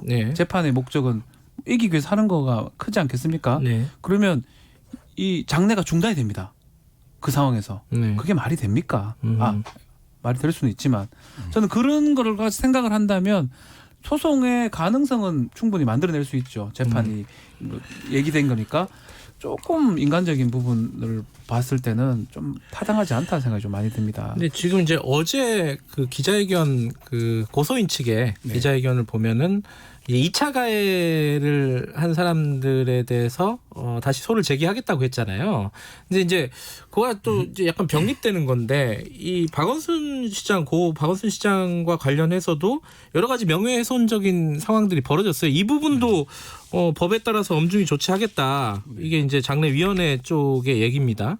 이게 이제 어떤 일들이 벌어졌길래 이런 얘기가 나오는 거예요? 지금 뭐 SNS나 인터넷상에는 고인이 된 이제 박원순 시장과 고소인 모두에 대한 어떤 뭐 조롱과 비난 그리고 비판이 같이 있는 상태입니다. 그래서 굉장히 좀 이 이슈가 굉장히 여러 가지 갈등과 이제 충돌을 좀 불러일으키고 있는 상황이고요. 일단 박원순 시장의 명예를 훼손하지 말라라고 얘기하는 측은 아직 사실관계로 확정된 것이 없고 무언가를 전제할 만한 것을 확인할 수 없는데 이미 어떤 사실이 있었던 것처럼 전제하고 얘기하는 것은 사자에 대한 명예훼손이 될 수 있다 이런 이제 주장을 하고 있는 거고요.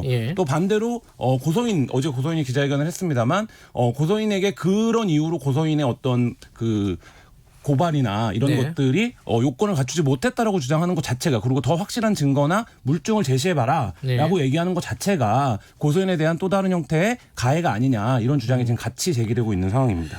저는 한 가지 좀 의아했던 부분이 이게 장례식 그러니까 병원이나 이런 데 앞에서 이렇게 막 노래 틀고 춤추는 사람들까지 있었더라고요. 이런 거는 법적으로 어떻게 이게 제지가 안 됩니까? 장례 방해죄 같은 게 있긴 합니다. 형법에. 있어요?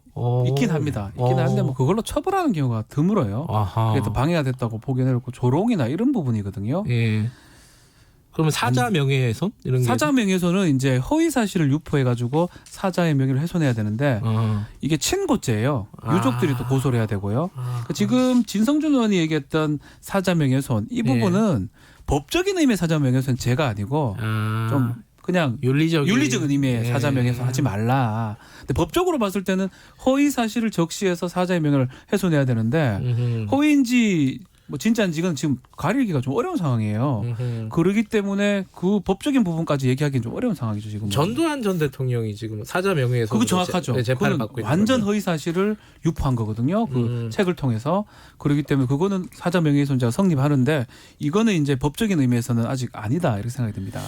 알겠습니다. 뭐 이 장래와 관련된 여러 가지 또 박원순 전 시장과 관련된 논란에 대한 입장들은 충분히 얘기를 했기 때문에 오늘 뭐 그걸 얘기하기보다는 좀 법적이고 뭐 이런 부분들을 좀 얘기를 조금 더 진행을 해보겠습니다. 그 지금 어제 기자회견 고소인 측의 기자회견에서 이제 앞으로 두고두고 쟁점이 될 만한 게 앞서도 간단하게 얘기는 했지만은 이게 어디서 이 피고소인 그러니까 전 박원순 시장에게 이 고소 사실이 넘어갔느냐, 전달이 됐느냐, 요게 이제 쟁점이 될 것 같아요. 요게 이제 사실은 이게 진실을 밝기가 좀 어려웠던 상황이에요. 왜냐하면 사망을 했기 때문에 피의자가 그러면 공소권 없은 사안인데 그렇다고 해가지고 이게 진실이 밝혀지지 않으면 많은 사람들이 의혹을 갖고 있는데 유일하게 찾을 수 있는 방법이라면 지금 얘기하는 유출 부분 또 그리고 방조 부분을 얘기를 하고 있거든요. 특히 유출 부분은 시간상으로 봤을 때 상당히 급박합니다. 7월 8일 날 고소인 조사를 하고 7월 9일 새벽까지 그 조사를 받고 갔는데 7월 9일 오전에 박 시장이 어떤 얘기를 하면서 실종이 된 상황이거든요. 외출을 한 거죠. 그러면 조사 상황이 바로 얘기가 됐던 걸로 보이거든요. 근데 경찰청 입장에서는 청와대에 보고한 바는 있지만 서울시나 다른 데 알린 바는 없다라고 얘기를 하고 청와대는 마찬가지고요. 그러면 누군가가 알렸을 가능성을 배제할 수가 없습니다. 이 부분은 뭐 비밀 누설죄, 공무상 비밀 누설죄 뭐 그런 유의 범죄가 성립할 수가 있고 이것을 조사를 하다 보면 또 실체에 조금 접근할 수 있지 않을까 생각도 좀 해봅니다. 근데 이게요 좀 엇갈리는데 보도도 엇갈리고 아직은 이제 사실 확인이 명확하게 안 됐는데 박원순 시장이 아침에 이제 실종될 때 그러니까 외출을 하기 전날 밤에 서울시에서 대책회의가 있었다 얘기가 있고요. 라는 얘기도 있고 아니 그런 거 없었다라는 얘기도 있고 이게 어디까지 지금 팩트라고 봐야 돼요? 이른바 이제 8인 대책회의가 있어서 전공법에 가까운 방안도 논의가 됐다라는 보도도 나왔는데 지금 이제 실제 그런 보도가 있었다라고 하면 이 부분에 대한 사전 인지가 있었던 걸로 봐야겠죠. 그렇죠. 그러니까 새벽이 아니라 그보다 일찍이니까. 근데 이제 그게 아니라 지금 이제 주요하게 논의되고 있는 상황은 고소한 이후에 그 고소된 사실이 그러니까 예를 들면 당연히 이거는 보안이 지켜져야 되고 이 고소인과 피고소인의 관계를 봤을 때 이게 이제 피고소인에게 알려질 경우에 발생할 여러 가지 문제들이 당연히 예상이 되니까 그거 아마 분명히 매뉴얼이 있을 겁니다. 경찰 안에. 근데 그런 것들 규정을 어기고 전달된 게 아니냐 지금 이 의혹이 같이 있는 거거든요. 그렇죠. 그러니까 근데 이게 뭐 양쪽 측면이 다 있는데 만약에 사전에 인지가 됐다라고 하면 왜 9일날 상황에서 박원순 시장이 그러니까 그런 선택을 하게 방치가 되었는가 뭐 이 부분에 대한 이제 서울시 차원의 좀 그게 필요할 것 같고요. 진상규명이 전달이 됐다면 이거는 뭐 앞으로 경찰청장 청문회를 앞두고 있기 때문에 국회 청문회를 뭐 그 자리에서 논의가 되겠지만 수사의 어떤 개통이나 혹은 이런 수사의 특수성을 제대로 감안하지 못했던 게 아닌가 누군가 그렇게 말씀하신 대로 법리적으로도 공무상 비밀누설죄가 될 수 있고 더군다나 이 지금 이제 고소인이 안게 될 상처나 피해는 이루 말할 수 없는 상황이 됐기 때문에 그 부분도 굉장히 좀 안타까운 부분입니다. 가능성을 보면은 지금 이제 그 고소인 측에서 의혹을 제기한 것처럼 고소가 이루어진 직후에 뭔가 전달됐을 개연성도 있지만은 말씀하신 대로 그 전에 인지가 됐을 수도 한참 있겠군요. 전에 대책회의가 있었다면 한참 전에 인지가 됐다고 봐야 되겠죠. 그리고 오늘 고소인 조사가 있었다라고 했기 때문에 말 그대로 그 대책회의를 했지 않을까 생각이 듭니다. 갈래는 두 가지군요. 일단은 둘 중에 하나 같아요. 그 부분은 이제 청문회도 마찬가지고 뭐 어떻게 가다 보면 이게 수사까지 진행이 돼야 되는 상황이 될 수도 있는. 만약에 문제 제기를 계속 한다면요 수사를 해야 되지 않을까 생각이 들어요. 그 부분도. 그리고 사실 이게 정보가 유출된 거라고 한다면 사실 8일에서 9일의 상황이거든요. 그러니까 제가 많지 않을 거예요 관여자들이. 그러니까 그렇죠. 이 보고의 교통상 그렇죠. 상당히 적었을 거기 때문에 사실 뭐 그 부분을 만약에 수사로 규명한다라고 하면 크게 뭐 복잡한 문제는 아닐 수 있겠다라는 생각도 듭니다. 그리고 또 하나가 이제 정보 유출에 관련된 의혹이 있고 아까 박 변호사께서 얘기하신 이 방조의 가능성. 근데 그거는 예를 들어서 이제 동료에게 고민을 얘기했을 수 있잖아요.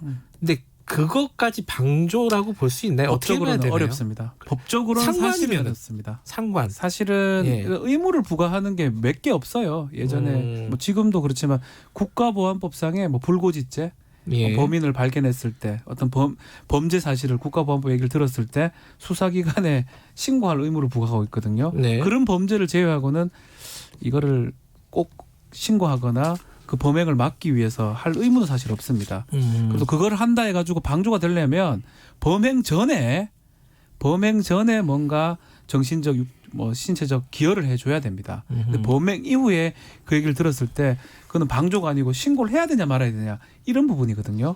그렇기 때문에 법리상으로 쉽지는 않습니다. 다만 지속적으로 계속 되고 있었기 때문에 그게 이제 중간중간에 얘기가 됐는데 계속 무마를 했다면 그거는 방조의 가능성이 있는 거거든요.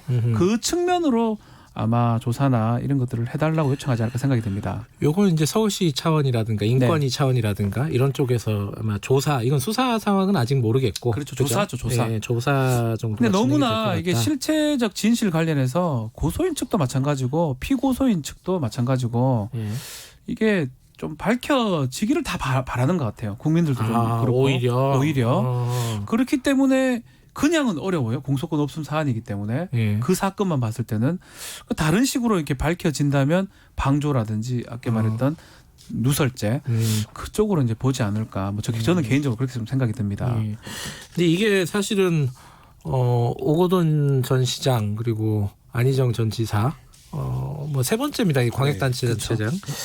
이제 오거돈 시장 같은 경우 보면은 지금 수사가 진행 중이잖아요, 그죠? 뭐 결론이 내려지지는 않았는데 이런 일들이 반복해서 지속적으로 벌어진다면은 뭔가 시스템에 문제가 있는 거 아니냐? 뭐 이렇게 볼 수도 있는 거 아니겠어요? 그러니까 이제 단순한 사과나 반성이 필요한 게 아니라 지금 이 부분에서 어제 이제 피고소인 측도 주장을 했지만 이제 전형적인 위력에 의한 성추행 위력에 의한. 그러니까 여기서 위력이라는 단어를 역시 주목을 해야 되는데요. 그러니까 이 부분이 뭐냐라고 하면 이제 어떤 동등한 관계에서도 이런 부분들이 굉장히 신고하거나 용기를 내서 나서기가 어려운데 위계관계 있을 경우에는 더 어렵다라는 거죠. 그리고 지금 세 건의 사건이 모두 어떤 비서라고 하는 하급 그러니까 예를 들면 상관에 비해서 하급직 공무원들 대상으로 여성을 대상으로 벌어진 일이라고 한다면 이런 부분들에 대해서 전수조사나 혹은 이런 부분들을 감시하고 모니터링하는 별도의 기구 이런 것들이 필요한 것이 아닌가 이제. 그러니까 왜냐하면 이게 워낙에 그러니까 어제 이제 피고소인의 호소에서도 드러났지만 서울시장이라고 하는 자리가 워낙에 유력적인 자리이기 때문에 내가 이 얘기를 한들 무슨 반향이 있겠는가라는 생각을 당연히 개개인은 할 수밖에 없기 때문에 그런 부분을 고충을 들어주는 통로를 정례화하고 상설화하는 게 이제 좀 필요하지 않은가 이런 생각. 그 이미 있지 않았어요, 그거? 뭐 있죠. 서울시도 사실 있고 하죠. 뭐 서울시는 젠더 특보까지 있었던 기구니까. 근데 뭐 그런 부분에서 개개인의 성찰과 반성이 일단 전제가 돼야겠지만 어쨌든 지금 상황에서는 사건이 드러났을 때 우리가 충격과 공포를 받는 걸 넘어서는 뭔가 대책이 필요한 게 아닌가 이런 생각도 듭니다. 개인적인 범죄라고 봐야 됩니다. 이거는 뭐 일단은 지자체장 모든 사람이 일하고 있다 이렇게 볼 필요는 없을 것 같고요. 개인적인 범죄이긴 한데 계속 얘기하지만 창구라는 통로가 없었다는 게 좀 안타까운 것 같아요. 그런 것들이 지금 만들어놨는데 유명무실했던 거거든요. 특히 그 코앞에서 일어나는 거잖아요. 제일 높은 사람 바로 밑에서 일어난 거기 때문에 그런 부분을 제도적으로 좀 다시 좀 봐야 되지 않을까 생각이 듭니다. 좀 차분하게 사안을 바라볼 시기가 되면은 이런 어떤 시스템을 다시 한번 만드는 그런 대안을 뭐 국회에서 논의할 수밖에 없겠죠. 이 부분은 그죠? 국회에서 해야 되겠죠. 뭐 법을 만들든지 입법적 조치를 취하든지요. 알겠습니다. 오늘 말씀 여기까지 듣죠. 고맙습니다. 감사합니다. 박지훈 변호사님 그리고 한겨레신문 김한 기자님이었습니다. 김경래 최강시사 듣고 계신 지금 시각은 8시 47분입니다. 이 시각 교통정보입니다. 오늘 남부권에서는 빗길 사고가 연속입니다. 먼저 중부 내륙고속도로 대구 방향으로 금호분기점 서울 방향 진출로에서 승용차 관련한 사고가 났습니다. 처리 여파로 정체고요. 경부고속도로 서울 방향으로도 역시 금호분기점 진출로 1차로에 소형 화물차 관련한 사고가 있었는데요. 지장을 받아 5km나 정체가 되고 있습니다. 같은 서울 방향 수도권에서는 기흥에서 수원까지 막히고 있고 다시 금토분기점에서 반포까지는 무려 12km나 긴 구간에서 밀립니다. 반대편으로도 한남에서 서초, 신갈에서 수원까지 답답한 흐름입니다. 지금까지 KBS 교통정보센터였습니다. 여보세요? 저는 시사계 황태자 최욱입니다. 네, 청취율 조사요. 요즘 라디오 뭐 듣냐고요? 아침 7시 20분 눈 뜨자마자 속 시원한 직격 인터뷰는 바로 김경래죠. KBS 1라디오 김경래 최강시사.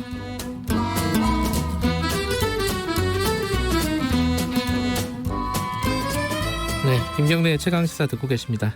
청취율 조사 기간이네요. 최욱 씨가 동원됐군요. 최욱 씨 감사합니다. 어제 비가 굉장히 많이 왔습니다. 그래서 호우 피해가 있었어요. 인명 피해도 있었고요.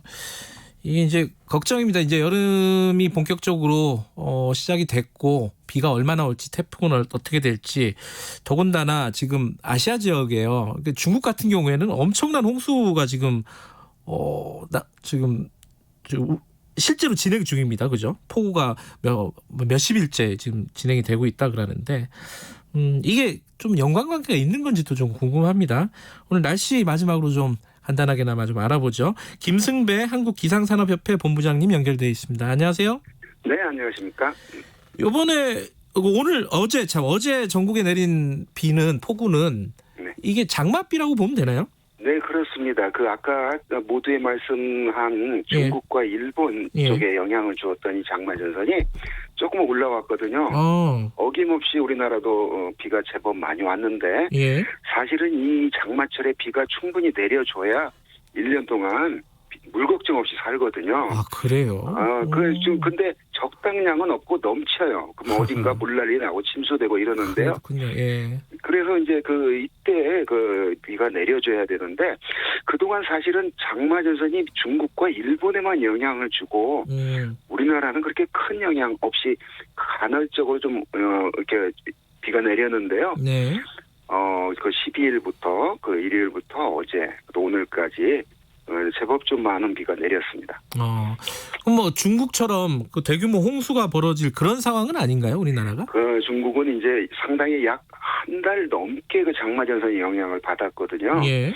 이제 우리 중국 남쪽보다는 우리가 상당히 좀 위에 있거든요. 예. 그런데 지금까지 못 올라오던 장마전선이 이제 오늘 이번에 한 타임 영향을 줬는데 다시 내려갑니다. 그래서 오늘 오후부터 내일 모레까지는 날씨가 비교적 좋은 날씨인데 문제는 이 장마전선이 다시 올라옵니다. 언제 올라와요? 19일부터 올라옵니다. 그러면 지금으로 봐서는 바로 하루 이틀 영향 줄 것으로 안 보이고요. 비교적 여러 날 우리 북태평양 고기압 세력이 이제 확장을 한다 이런 얘기거든요. 그래서 19일부터 비가 오면 그때 되면 지금 우리나라에서 왔던 비보다 더 많이 올 가능성이 있습니다. 19일이면 일요일인데요, 그죠? 네, 그렇죠. 그때쯤 다시 올라온다. 네, 그렇습니다. 그때부터 그 주는 계속 장마전선이 내려가지 않고 영향을 주니까 자, 지금 19일 날 장마전선 다시 제대로 영향 준다는 걸 알고 있거든요. 네. 그럼에도 불구하고 피해 납니다. 그렇죠. 예. 네. 이번에도 경남 함양 쪽에서 두 분이 돌아가셨어요. 수로 작업을 하다가. 네. 이게 대비를 좀 철저히 해야 될 것 같습니다. 그러니까 집중호우건 태풍이건 이런 대기 불안정에 의한 비건 그런지 하늘에서 쏟아지는 양을 배수로 처리할 수 있으면 피해는 안 나거든요. 네. 그런데 하루에 200mm, 300mm 비가 내리면 어딘가는 배수 처리에서 막히거나 지하 주차장에 낙엽이 덮여 이제 이런 현상 때문에 침수되고 이러거든요. 물 빠지는 하수관이 문제인데 그걸 또 금방 뜯어 고칠 수는 없는 문제이기 때문에 비가 많이 오면 항상 피해 없도록 이제 대비를 하는 수밖에 없습니다. 날씨 좋을 때 며칠 남았으니까 좀 대비를 해야 될 것 같고 그런데 그러면은 우리한테 19일 날 올라오면은 또 언제쯤 그럼 장마전선이 없어지거나 내려가거나 그러나요? 그렇습니다. 그러면 이제 그게 오늘이 14일이니까 한 우리 인간이 예측할 수 있는 범위를 한 열흘 이내 보거든요. 한 달 뒤에 어쩌고 저쩌고는 아무 의미가 없습니다. 그래요. 그래서 이제 19일부터 시작이 되면 그게 그 주, 7월 넷째 주잖아요. 네. 그 주는 장마 전선에 계속 영향을 받는다 이렇게 보고요. 올여름 그렇게 되면 7월 하순이 다음 주잖아요. 언론이 5월달에 뭔 얘기를 했냐면 올여름 역대급 폭염온다라고 막 과장 보도했거든요. 아, 그랬나요? 예. 그렇죠. 예. 기상청이 그런 소리로 예보는 안 하거든요. 예. 그런데 지금 어떻게 낮에 조금 따끈따끈해도 아침 저녁으로 선선해서 아직 선선해요. 습기까지 했잖아요. 그런 거 보면 그래서 한 달 전체를 무슨 역대급 폭염 온다, 100년 만에 폭염 온다 이런 것들은 다 그냥 어떤 과장된 보도였습니다. 네. 그러면 이번에 이제 장마전선이 19일날 올라왔다가 어쨌든 물러날 거 아닙니까? 어떤 시점이 되면은? 그렇습니다. 네. 그러면은 더위는 어느 정도로 예측을 할 수가 있나요? 그러면 이제 더울 수 있는 그 본 여름이 한 8월 정도밖에 안 되거든요. 예. 그 유명했던 2018년의 그 여름은 네. 그 폭염일수나 열대야 일수로 보면 가장 무더운 여름이었는데 네. 이제 그 기록은 깨진 못할 것으로 보이거든요. 지금까지 그 추이로 보면. 네. 자, 이 장마전선이 통상 한 7월 하순경이면 이제 끝나는데 올해 다음 주가 7월 하순에 들어가잖아요. 네. 그래서 근데 이 북태평양 고기압 세력이 북쪽으로 빨리 도망가지는 않을 것으로 보입니다. 예. 올해 일찍 못 올라왔던 이유들이 예. 그 북쪽의 어떤 공기 세력들과 연관이 되거든요. 예. 올여름엔 북극 그 추운 북극이 영상 34도까지 올라가는 그런 이변이 나왔잖아요. 예. 자, 그래서 지구 온난화 속에서 지구의 기온이 높아지면 그 공기가 포함할 수 있는 수증기의 양은 늘어나기 때문에 네. 이렇게 그 원인만 제공되면 비는 더 많아질 수 있는 게 지구 온난화의 기후 변화로 인한 한 추세이기도 합니다. 예, 그러니까 비는 더 많아질 가능성은 있지만은 네네. 더위는 뭐 2018년 같은 역대급 더위는 아닐 것이다. 지금 뭐 한 6, 7, 8 여름 중에 한 2달 거의 다 보냈잖아요. 그렇군요. 네. 근데 이게 남의 나라 얘기긴 하지만은 네. 중국 폭우는 이제 언제 끝나는 거예요? 이거 굉장히 심각하던데요. 그게 이제 이 장마전선의 동향과 관련이 되는데요. 예. 우리나라는 북쪽에 차고 건조한 공기의 영향을 주로 받아서 예. 남쪽에 장마전선이 못 올라왔기 때문에 네. 그 중국이나 일본 남부 같은 큰 비가 아직은 없었거든요. 네. 자, 그러면 그 상황이 끝나려면 이 장마전선에서 벗어나야 되거든요. 네. 그 장마전선에서 벗어나는 시점이 아까 우리나라 19일부터는 예. 제대로 장마전선 올라온다고 그랬잖아요. 예. 그런데 그 이제 꼬리 부분이 남쪽에도 걸쳐 있으니까 예. 적어도 지금으로부터 한 중국 경우 한 열흘 정도는 그 장마 전선 영향권에서 지금까지도 많이 왔는데 앞으로도 더 올 가능성이 있으니까 문제는 그 샨샤댐이라는 큰 댐이 지금 무너지느냐 안 무너지냐 지금 이게 관심이잖아요. 네. 그 주변 무너지면 원자력 발전소가 또 이렇게 잠긴다고 합니다. 예. 그 부분에 있는 이러면 또 재앙이 생길 수가 있는 이제 그런 그 상황인데요. 예. 그쪽도 문제고 우리나라 이제 앞으로 장마 지금 14일이니까 이달 말까지는 그런 장마전선 영향이 제대로 영향을 받을 가능성이 높고요. 북태평양 고기압이라고 하는 여름철에 영향을 주는 이 덥고 습한 공기의 위력이 이제 그 다음 주에 우리나라에서 나타날 가능성이 높습니다. 네. 며칠 안 남았으니까 충분히 대비를 해야 될 것 같습니다. 그렇습니다. 배수구 정리를 하는 수밖에 없어요. 네. 오늘 여기까지 드릴게요. 고맙습니다. 네, 고맙습니다. 김승배 한국기상산업협회 본부장이었습니다. 김경래 최강시사 오늘 여기까지 하죠. 내일 아침 7시 20분에 다시 돌아옵니다.